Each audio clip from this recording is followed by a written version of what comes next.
దర్శకుడు కొరటాల శివ, జూనియర్ ఎన్టీఆర్ కాంబినేషన్లో ఇటీవల వచ్చిన దేవర మూవీ పాజిటివ్ టాక్తో మంచి వసూళ్లు రాబడుతున్న విషయం తెలిసిందే. ఈ క్రమంలో మేకర్స్ తాజాగా సినిమా సక్సెస్ పార్టీ నిర్వహించారు. ఈ కార్యక్రమంలో హీరో తారక్ మాట్లాడుతూ డైరెక్టర్ కొరటాల శివపై ఆసక్తికర వ్యాఖ్యలు చేశారు. బృందావనం చిత్రంతో మా ప్రయాణం మొదలైంది. కొరటాల ఇప్పుడు నా కుటుంబ సభ్యుడిగా మారారు.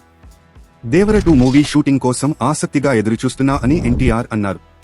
అలాగే నిర్మాణ సంస్థ ఎన్టీఆర్ ఆర్ట్స్ గురించి మాట్లాడిన తారక్ తనకు, కళ్యాణ్ రామ్కు హరికృష్ణ కొసరాజు వెన్నెముక లాంటివారు అని అన్నారు.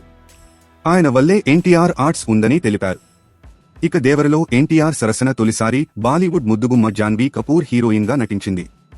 అలాగే మరో బాలీవుడ్ స్టార్ సైఫ్ అలీ ఖాన్ ప్రతినాయకుడిగా కనిపించారు. ఎన్టీఆర్, కొరటాల శివ కలయికలో రూపొందిన ద్వితీయ చిత్రం దేవర. ఇంతకు ముందు ఈ కాంబినేషన్లో జనతా గ్యారేజీ చిత్రం తెరకెక్కిన విషయం తెలిసిందే.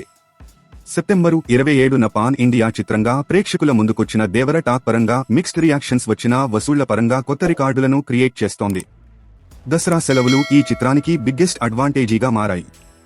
రానున్న రోజుల్లో పెద్ద చిత్రమేమీ లేకపోవడంతో దసరా సెలవుల్లో దేవరదే హవా అని డిసైడ్ అయిపోయింది. ఇదిలా ఉండగా ఈ సినిమా రిలీజ్కు 2 రోజుల ముందు అమెరికాకు వెళ్లిన హీరో ఎన్టీఆర్ బుధవారం హైదరాబాద్కు చేరుకున్నాడు. వాస్తవంగా గురువారం రోజు ఈ చిత్రం సక్సెస్ సెలబ్రేషన్స్ వేడుక గుంటూరులో అభిమానుల మధ్య జరగాలి. అయితే అనుకోని కారణాల వల్ల కుదరలేదు.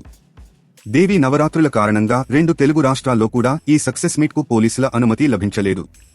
ఈ విషయమై దేవర పంపిణీదారుడు, నిర్మాత నాగవంశీ అభిమానులను క్షమాపణలు కూడా కోరిన సంగతి తెలిసిందే. కాగా దేవర సక్సెస్ సెలబ్రేషన్స్ టాలీవుడ్ ప్రముఖుల సమక్షంలో గురువారం హైదరాబాద్లోని ఓ స్టార్ హోటల్లో ఘనంగా జరిగాయి. అభిమానులకు, మీడియాకు దూరంగా జరిగిన ఈ వేడుకకు హీరో ఎన్టీఆర్తో పాటు చిత్రంలో నటించిన ఇతర నటీనటులు, ప్రముఖ దర్శకుడు ఎస్ఎస్ రాజమౌళితో పాటు నిర్మాతలు దిల్రాజు, నందమూరి కళ్యాణ్ రామ్, దానయ్య, నాగవంశీ, దేవర పంపిణీదారులు తదితరులు పాల్గొన్నారు.